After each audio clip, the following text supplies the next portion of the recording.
A woman showed up at my door with a folder of HOA rules for an HOA that didn't exist. That folder is now taped to my refrigerator. Best motivation I've ever had.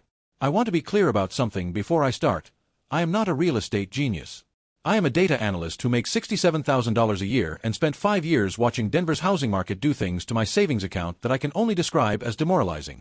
I track datasets for a living. I find patterns in numbers that look like noise to everyone else. That's it. That's the whole skill set. It turns out that's enough. This is the story of a house, a spreadsheet, and a neighborhood that decided I was their problem before I'd even unpacked a single box. The listing. My buyer's agent, Rachel, has been in Denver real estate for 14 years. She is not a dramatic person. She sends listings with short, factual notes, good bones, needs kitchen work, busy street but priced accordingly. She does not editorialize. So when she emailed me a listing on a Tuesday afternoon in August with the subject line, "I almost didn't send this," I opened it immediately. 3-bedroom ranch. Elmwood Drive. Highlands neighborhood. I knew Elmwood Drive. Everyone in Denver who pays attention to real estate knows Elmwood Drive. Mature trees. Craftsman bungalows. The kind of street that appears in lifestyle magazines with headlines like Denver's most charming block. Median home price, $624,000. A street where my $51,000 in savings, the product of 5 years of careful, sometimes painful financial discipline, would barely cover a down payment, let alone the purchase price. Listing price, $219,000. I read that number 3 times. Then I read the property notes. Sold as is. Cash or renovation loan only. Seller makes no representations. Property has been vacant 3 years. I looked at the photos. I want to be honest about the photos. They were bad. Not bad in the way that real estate photos are usually bad, with bad lighting and a wide-angle lens hiding that a bedroom is actually a closet. Bad in the way that told a true story. The roof sagged in 2 visible sections. Every window was original single pane from 1974, the kind with a visible film of age across the glass. The front yard was dead grass and a rusted swing set, the kind that suggests children who are now in their 40s and haven't visited in a decade. The paint, once white, had oxidized into something I can only describe as the color of old teeth.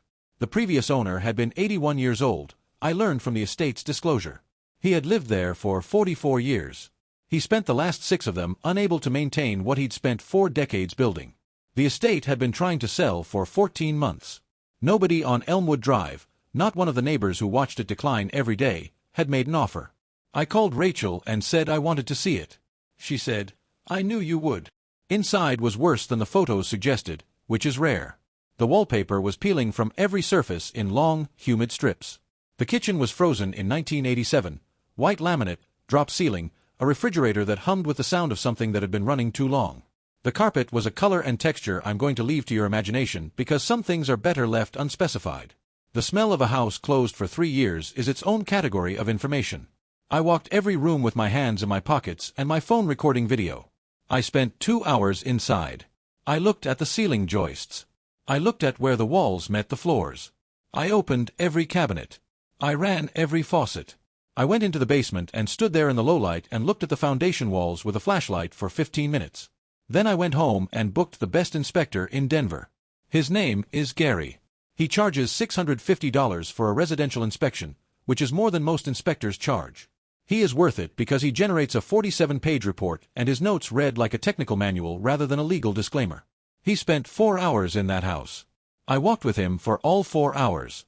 I asked questions. He answered them completely. The report was not encouraging reading. But I am a data analyst. I do not read reports for encouragement. I read them for information. I made a spreadsheet. I categorized every finding: structural, mechanical, cosmetic, deferred maintenance. I color-coded by urgency and by estimated cost. I pulled up comparable renovation costs from 3 contractor quote databases I had access to through my work. I built a model. The structural issues were real. 2 sections of roof with genuine sag, full replacement required. 2 load-bearing walls that needed sistering, which means reinforcing the existing framing with new lumber alongside it. Foundation had minor settling on the east side, but Gary's moisture readings showed it had been stable for 11 years. Real problem, finite problem, fixable problem. Mechanical, full HVAC replacement, electrical panel upgrade from 100 amp to 200 amp, water heater. All of it expected. All of it priceable. Cosmetic, everything visible to the human eye. Extensive. Expensive. Cosmetic. I called 3 contractors. The one I trusted most, a guy named Derek who has been doing whole home renovations in Denver for 19 years, walked the property with me on a Saturday and spent an hour taking his own notes. He gave me a number 4 days later. $88,000. Full renovation. Done properly. His warranty on labor. I ran the numbers. $204,000 purchase price. I was going to offer below listing because the estate had been sitting on this for over a year and needed to close. $88,000 renovation. Total all-in investment, $292,000. Comparable renovated homes on Elmwood Drive, $590,000 to $680,000. I ran those numbers 14 times over 2 days. I changed the assumptions. I stress-tested the renovation budget by adding 15% contingency. I looked at the low end of comps, not the high end. Even at the conservative end, the math kept saying the same thing. I offered $204,000. The estate accepted in 6 hours. The folder.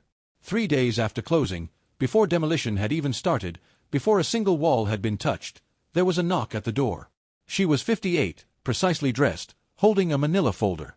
She introduced herself as the block captain of Elmwood Drive, a title she appeared to have given herself. Her name was Margaret. She had lived on the street for 16 years. Her house, I would later learn, was immaculate.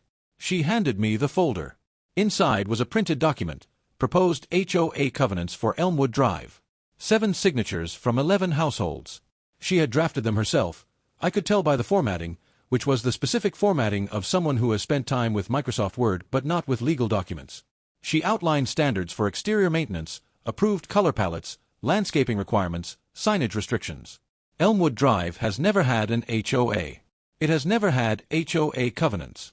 She had invented them, typed them, printed them, collected signatures, and walked them over to a house she had watched sit empty and deteriorating for 6 years without once considering purchasing it herself. I thanked her for coming. I closed the door. I taped the folder to my refrigerator. Best motivation I've ever had. Over the following weeks, the pressure took several forms. Margaret filed a complaint with Denver's Code Enforcement Office, citing the property as a public nuisance. Code Enforcement visited. Found no violations. The house was under active renovation permits, pulled correctly, filed before work started. Closed the complaint. A neighbor 3 houses down called the city's building permit office twice to ask whether my permits were legitimate. They were. The permit office, I was told later, asked him to stop calling. Someone submitted an anonymous letter to the Elmwood Drive neighborhood Facebook group, accompanied by a photo of my house mid-demolition, dumpster in the driveway, windows pulled, the exterior a landscape of exposed framing and stripped surfaces. The letter said the street was being destroyed by a flipper. I'm not a flipper. I was moving in. But I understood that the distinction didn't serve the narrative they needed, so they didn't make it. Margaret organized a neighborhood meeting. 8 households attended. I was not invited. I learned about it because the neighbor on my left, a 61-year-old man named Frank, mentioned it to me 6 months later with a look on his face that suggested he wasn't proud of having gone. The item they apparently discussed at length. Were there any legal mechanisms to control what I did with my property? The answer, it turns out, is no. You cannot draft an HOA into existence retroactively. You cannot file code violations on a properly permitted renovation. You cannot make a man sell a house he legally purchased. The meeting ended without resolution. The most interesting contact came from the realtor who lived on the street, a 49-year-old woman named Sandra who had sold homes in the Highlands for 11 years. She called me directly. She told me she'd be happy to help me find something more suitable for my budget in a neighborhood that fits my needs better. I asked her what she'd paid for her house in 2019. There was a pause. $541, she said. I did the math in my head and didn't say it out loud. Yeah. I said I appreciated the call. I said I was planning to stay. She thanked me for my time in the specific tone of a person who has already decided you're going to be a problem. The work. I said nothing publicly. Not a single post on the Facebook group. Not a response to the anonymous letter. Not a word at the meeting I wasn't invited to. I made a decision in the first week that I was going to let the work speak, because the work was the only argument that couldn't be misrepresented or dismissed. You can argue with words. You cannot argue with a finished house. I documented everything. Every permit posted in the window the day it was issued. Every inspection passed, and there were 9 of them, because I pulled permits for everything rather than doing any work unpermitted, which meant the city had eyes on every phase. Every material selection logged. Derek and his crew started in September. I was there every Saturday. The roof came off first. 47-year-old sheathing, half of it soft. We replaced all of it. Architectural shingles, charcoal gray, 50-year warranty. $18,400. The windows went next, all 14 of them, original single-pane frames pulled out and replaced with double-pane, black aluminum-clad frames that I had spent 2 weeks selecting because I knew they would change the face of the house more than anything else. $14,200. The HVAC was replaced entirely. Not repaired, replaced. New air handler, new condenser, new ductwork running to rooms that had never been properly served by the old system. $11,800. The electrical panel was upgraded to 200-amp service. $4,100. The kitchen was gutted, every surface, every cabinet, drop ceiling removed to reveal a ceiling height that had been hidden for 30 years. Semi-custom cabinets, quartz countertops, new appliances, $16,500. Not luxury, but not cheap. The kind of kitchen that reads as permanent rather than flipped. 2 bathrooms, full gut and retile, $9,800. The floors were where the renovation gave me its one genuine surprise.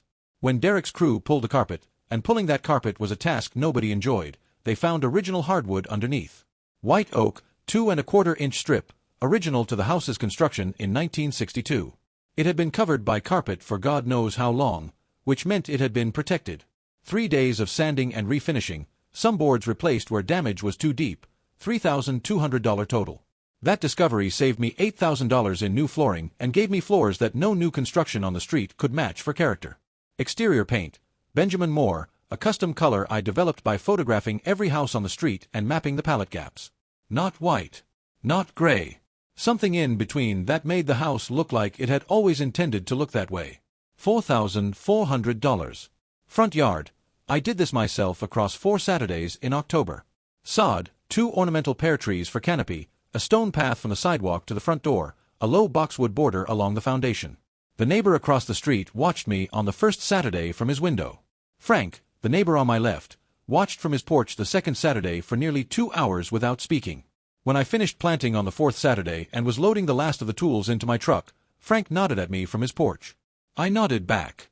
It was the first honest communication I'd had with anyone on that street. Total renovation cost, $88,000. Exactly on budget, which almost never happens and which I credit entirely to Derek's 19 years of experience and my insistence on making every decision before work started rather than during it. The move-in.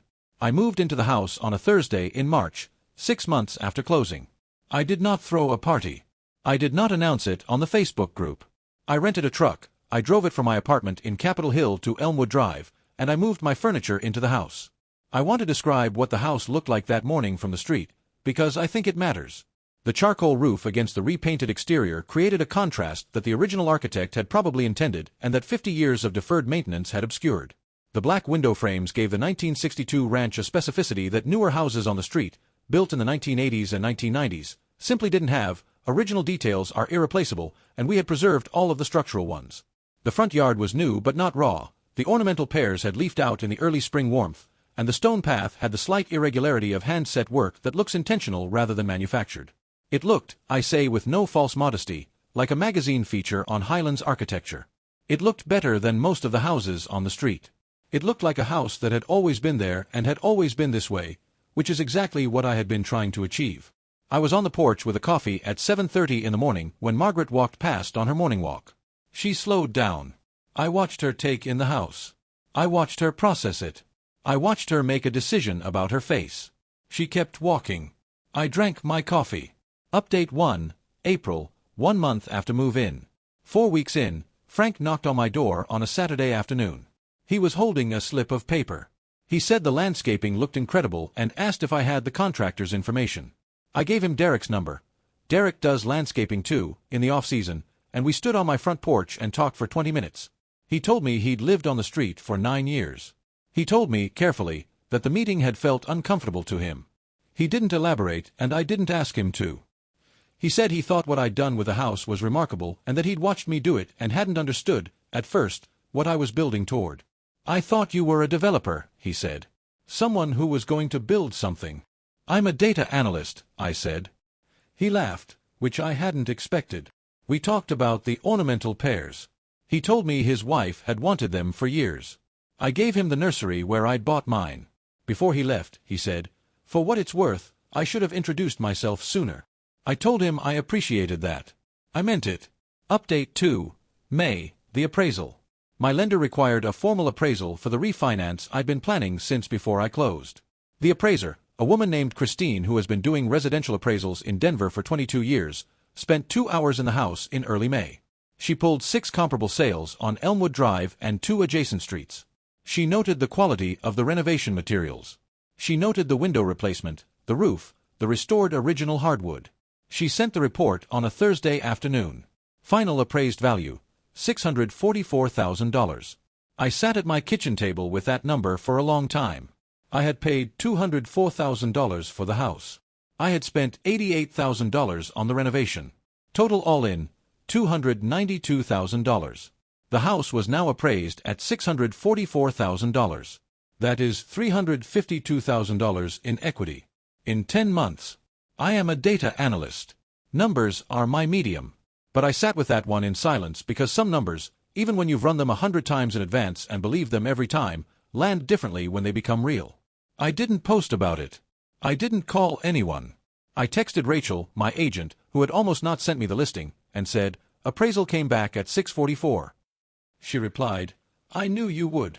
Update 3. Summer, shifts on the street. Something changed on Elmwood Drive over the summer, and it changed gradually enough that I almost didn't notice until I looked back at where things had started. Margaret's husband, his name is Robert, I learned, stopped me on the sidewalk one evening in June. Margaret was not with him. He looked at the house for a moment and then looked at me and said it looked great. Just that. It looks great. His voice was the voice of a man being sincere while navigating something complicated. I thanked him. A young couple bought the house 2 doors down from me in July. They introduced themselves the day they moved in, Sarah and Marcus, both in their early 30s, both clearly delighted to be on the street. They told me, unprompted, that they'd been looking in the Highlands for 8 months and had nearly given up, and that part of what had made them commit to Elmwood Drive was that the street looked so good. I smiled and didn't say anything. The neighbor across the street started a front yard renovation in August. He used the same nursery where I'd bought my ornamental pears. I didn't comment on this either. What I noticed, across all of it, was that the character of the street had shifted in a direction that nobody had organized or planned for, except, perhaps, in the sense that a stone dropped in water creates ripples nobody assigns intention to. The house that had been the embarrassment of Elmwood Drive for 6 years had become, without announcement, the visual anchor that the street was calibrating against. I ran my Saturday morning coffee on the porch. I read. I watched the street the way you watch something you're still learning to believe is yours. Update 4. 8 months after move-in, Sandra lists. 8 months after I moved in, Sandra listed her house. I learned about it the way I learned most things on Elmwood Drive, passively, from the public record, because I checked it periodically out of professional habit. She priced it at $629,000. Given the comparable sales on the street, given, in fact, that my house had appraised at $644,000 and was 900 square feet smaller, this was not an unreasonable number. It sat on the market for 44 days. In the context of Elmwood Drive, in that market, at that time of year, 44 days is a long time. Nothing else on the street that year sat longer than 3 weeks. Her agent, I was told later by Rachel, called to ask if I knew anyone who might be interested. I did not respond. I want to be precise about what I felt when I learned all of this, because I think the feeling matters as much as the facts. I did not feel triumphant. I did not feel vindicated in the way that the word vindication usually implies, some hot, satisfying rush of being publicly proven right. What I felt was something quieter and more structural than that. The math had said what the math would say. Sandra had offered to find me something more suitable for my budget. Her budget, it turned out, had produced a house that sat 44 days while the market moved around it. I didn't say that to anyone. The market had already said it. I didn't need to repeat it. Update 5. Month 14, the duplex. 14 months after closing on the Elmwood Drive house, I completed a cash-out refinance. The mechanics of it. I pulled $140,000 in equity at a rate of 6.8%. I used $80,000 of that as a down payment on a duplex in the Sunnyside neighborhood, 2 miles north of the Highlands. I kept $60,000 in reserve for the renovation. The Sunnyside duplex is a 2-unit building priced at $285,000. The inspection report is 52 pages. I've read it twice. Made a spreadsheet. The issues are structural, mechanical, and cosmetic in the same ratios I saw on Elmwood Drive. The comparable renovated duplexes in the neighborhood are listed between $480,000 and $540,000. I've run the numbers 11 times. They say the same thing every time. Derek is already scheduled to start in October. I am 34 years old. I own 2 properties in Denver. Their combined appraised value, as of the month I'm writing this, is approximately $1.1 million. I make $67,000 a year analyzing data. I have not received a raise, an inheritance, or a windfall of any kind. I bought a distressed property on a desirable street, read the inspection report carefully, budgeted accurately, hired people who were good at their jobs, and did not flinch when my neighbors organized against me. That's the whole story. That's all I did. The resolution. Margaret still walks past my house on weekend mornings. I'm still on the porch with my coffee when she does. We nod. It is not a warm nod. It is not a hostile nod. It is the specific and particular nod of 2 people who understand each other precisely and have both decided that understanding is sufficient. She was wrong about what I would do with the house and what I would bring to the street. She knows this. I know she knows this. I have never said so. I will never say so. What would be the point? The house says it better than I ever could. I think about the folder sometimes, the HOA covenants she typed herself and brought to my door before I'd moved a single piece of furniture in. 7 signatures. 11 households. She'd spent real time on that document. She'd formatted it, printed it, walked it up and down the street collecting names. That's how much the deteriorating house had bothered them. It had bothered them enough to invent a legal structure to control the person who finally bought it. Here is what I find myself returning to. That house sat empty and declining for 3 years. Before that, it had been visibly deteriorating for 6, 9 years of watching from their porches. Not one of them bought it. Not one of them made an offer, absorbed the disruption, did the work. They watched it become the ugliest house on the best street in the Highlands, and they organized, and they complained, and they drafted documents, and none of that changed anything at all because none of that was the thing that needed doing. The thing that needed doing was buying the house. I bought the house. I want to close with something that isn't triumphalism, because triumphalism would misrepresent what this actually felt like from the inside. It felt like a lot of Saturday mornings with dirt under my fingernails. It felt like 47 pages of inspection notes and a spreadsheet with color-coded categories. It felt like Derek explaining to me why the load-bearing walls needed sistering rather than just reinforcing at the base. It felt like standing in a basement with a flashlight, looking at foundation walls, making a decision. It felt like silence, the sustained, deliberate silence of not engaging with things that didn't deserve engagement, of knowing that the argument I was making was made of materials and labor and past permits, not words. The Facebook post called me a flipper. I'm not a flipper. I moved in. I planted the yard with my own hands. I'm staying. I think that was what scared them more than any other single thing. Not that I would renovate and sell, but that I would renovate and stay, that I would become a permanent feature of the street they thought they understood. The block captain drafted HOA covenants for a legal structure that didn't exist. I refinanced and bought a duplex. She listed her house at $629,000 and waited 44 days. I didn't say anything about it. I didn't need to. The market said it more clearly and more permanently than I ever could have. That's the thing about real estate, and maybe about most things, that I want to say plainly.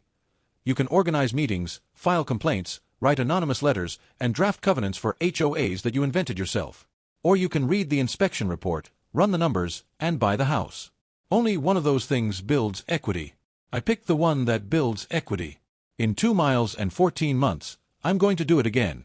Marcus, 34, data analyst, Denver, Colorado. Total all-in investment, $292,000. Final appraised value, $644,000. Equity created, $352,000. Time elapsed, 10 months. Number of HOA complaints filed against me, 1. Number of violations found, 0. Number of things I said publicly in response to my neighbors, 0. Number of properties I now own, 2. The numbers were always the argument. They still are.